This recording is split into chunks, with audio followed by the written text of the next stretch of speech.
Thank you. It's great to be here. I was here, the last time I was here, actually, probably it was 20 years ago before any of you were born. It took them 20 years to invite me back. I'm not sure what that says about the sermon that I gave then. It's great to be here. Everybody thinks that I'm so eloquent and such a great writer, especially when I've been honored to write recommendations for kids who applied to Brooks, and their estimation of my writing skills always goes up after they get those acceptance letters that they were accepted to Brooks. So it's great to be here and to see familiar faces, and also a great honor to be standing once again in this sacred place. I want to thank Mrs. Werner for helping me. I kind of lost my talk, and they were able to restore it and find it and deliver it to me. You're lucky to have her. She's a wonderful, wonderful, caring person. And also Reverend Mavmad, who is your spiritual leader. Nice to be here, and thank you for the invitation. This time of the year, just as the chill of winter begins to kind of loosen its grip, the days are getting longer, feeling of liberation is in the air. And, you know, we've kind of made it through this long, cold winter, and spring and summer certainly can't be far behind. Springtime is a season when we celebrate two very important holidays, both Christians and Jews, of course.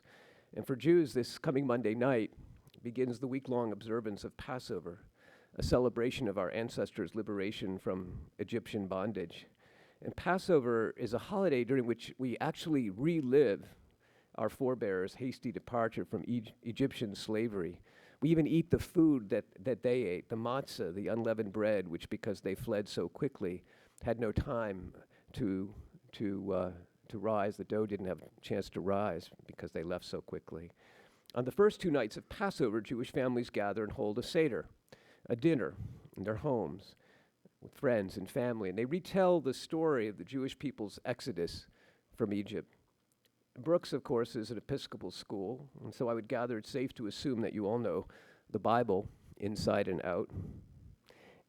And if you haven't read the book, I assume, hopefully, you've seen the movie. In any case, the Exodus story upon which Passover is based begins with a famine in Canaan, and the Israelites found their way to Egypt, where, thanks to some wise planning, there was an abundance of food. And they stayed, and they lived there for many generations. But eventually there rose a king, a pharaoh, who feared these Israelites, whom he considered to be foreigners. And he decided to enslave them and force them to build his cities and his pyramids. But the burden of their bondage, in fact, only made them stronger. Now, since Pharaoh, don't forget this is in ancient times, did not have at his disposal the benefit of the Immigrant and Customs Enforcement Agency, otherwise known as ICE, he had to come up with another more creative and rather despicable scheme. And so Pharaoh decided the only way to break the spirit of the Israelites was to kill all their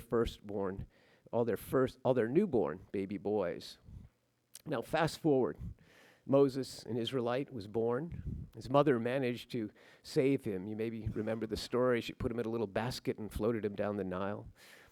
Well, when he became an adult, he was summoned by God to become the shepherd who would lead the people of Israel from slavery into freedom. Now, we tell this story every year at the Passover Seder for two important reasons. First, it is part of who we are. Every religious group has stories about their past, and these narratives knit groups together.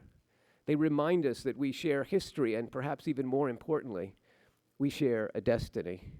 We're in it together. And that's what makes for a cohesive group, a nation or a religious group. Now that's common to every faith and every country and every family.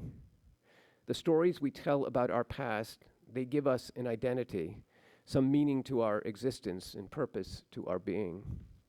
Now there's another reason that we continue to celebrate Passover, and this is a more contemporary one. It can be summed up in one of the prayers offered at the Passover Seder. It comes from the book of Exodus, the second of the 5 books of Moses, and as you would call it, the Old Testament. It comes in the chapters in which the story is told of the Israelites' redemption from slavery. And this most important verse, "You shall not oppress a stranger, since you yourselves know the feelings of a stranger. For you also were strangers in the land of Egypt." It comes from the book of Exodus in the Torah, in the Bible. Now, I assume you're smart kids. You've all been reading the papers, following the news of the day, engaged in discussions in your classrooms. But I have to tell you, from the perspective of one who is my age, I cannot remember a time in our country when there has been more dynamic conversation about that very issue, the issue of identity, about who is in and who is out, what is a foreigner, and how should we treat the stranger. Now, maybe it's the recent election or the provocative statements about immigration that we've heard, or questions about the role of gender that have been discussed of late, of sexual identity or race or religion. The public debates have been heated, the conversation spirited, and the arguments passionate. So what does all that have to do with Passover? Our Passover observance is replete with time-honored rituals. We eat matzah to remind us of our ancestors' hasty departure from Egypt. We eat horseradish, bitter horseradish, so we can actually taste the bitterness of their slavery. And we take parsley, the symbol of spring, the season during which Passover falls, and we dip it in salt water at the beginning of the Seder, reminiscent of the tears that our ancestors shed because of the harshness of their slavery. Now, these rites remind us of an ancient epic, the story of Passover. But we are also taught in our tradition that we have not fulfilled the obligation to observe Passover if we fail to relate the story to our own day. The Seder begins with the words, "Let all who are hungry come and eat with us. Let all who are in need of fellowship celebrate with us." And over the years, the Passover rituals have evolved. The ancient ones remain, the horseradish, the matzah. But new rituals, too, have developed and have evolved, a reflection of the fact that the Passover message is one of relevance.